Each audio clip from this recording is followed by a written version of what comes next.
My name is Sharifa Stevens, and I'm here with Beyond Ordinary Women Ministries.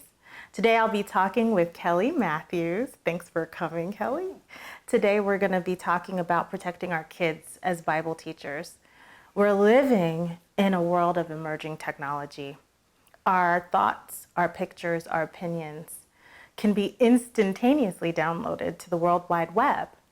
What does this mean for our kids? What does this mean for our family's privacy? We're going to talk a little bit about that now. So Kelley, my first question for you, have the boundaries of public and private life shifted?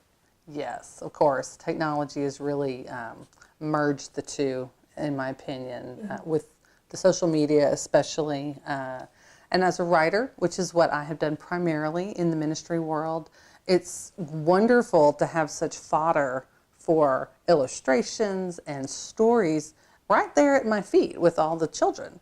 And so I have 4 kids, and they are currently ages 8 to almost 18. Okay. So mostly teenagers with one, younger. So the stories have changed, right? And the what I'm allowed to say has changed. So one of the rules I try to live by, and this really could apply for speaking or writing, I think, because they're pretty close, is that, so maybe the first rule is, if they're old enough, get their permission, okay? So make sure they're okay with you sharing something about them. When is old enough? I have a 5-year-old and an 8-year-old. That will depend on the story, I think. Now, again, you're talking my opinion and kind of what I've seen. What people get upset about or what they enjoy, that kind of thing. So I think every family is going to be different. But in general, maybe your 5-year-old stories are going to be fun and cute. And so there's no harm, right? Right. Definitely like Hippocrates, first do no harm.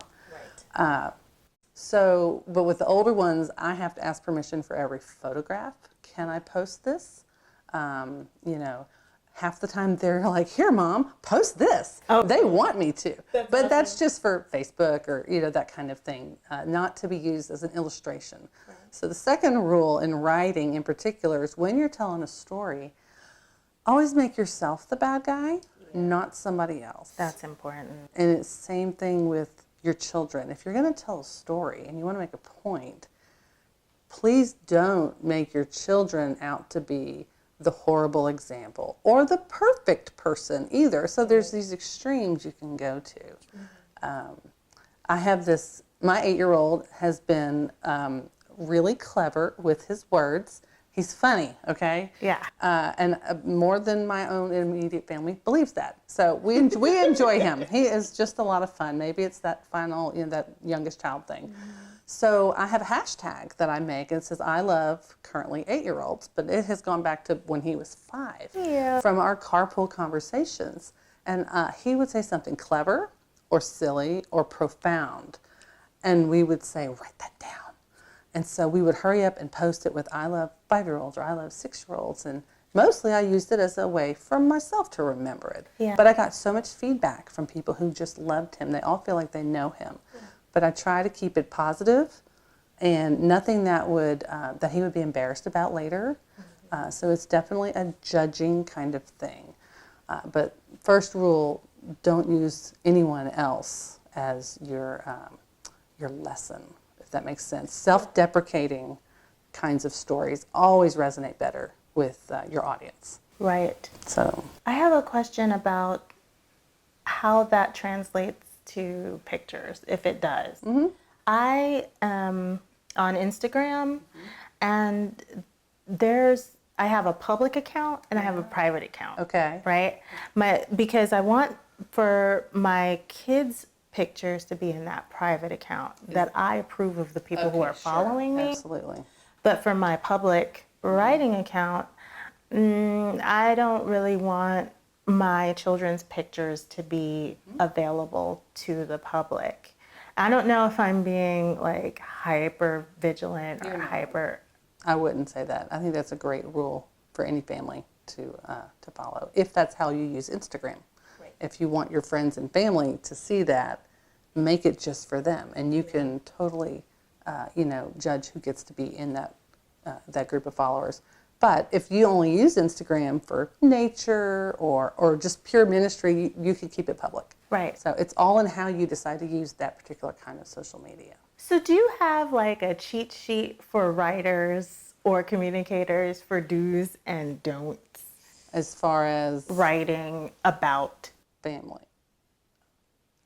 I don't have a list written out, but I kind of have a list I work from, right? Okay. And it's all about writing. So yes, always keep yourself, if you're using an example, never use someone else as the negative.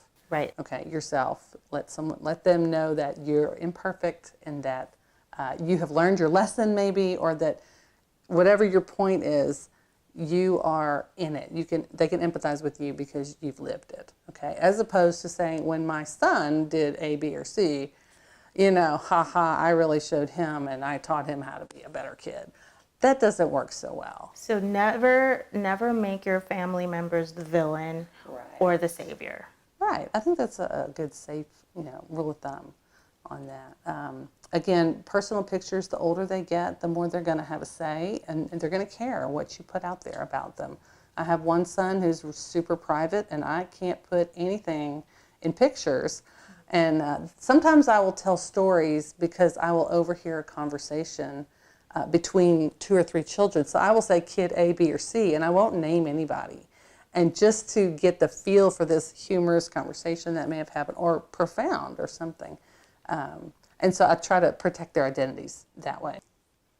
I have a friend that I met online and at writers' events. So I didn't know her family for a long time, and I didn't know the names of her children for 4 years because she used code names.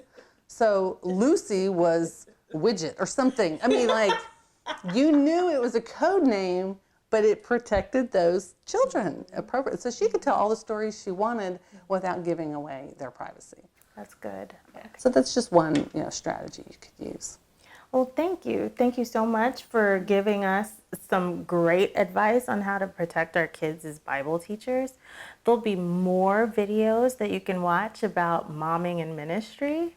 So please check it out on the website, and you can also find our bios and show notes on the website. Thanks for watching.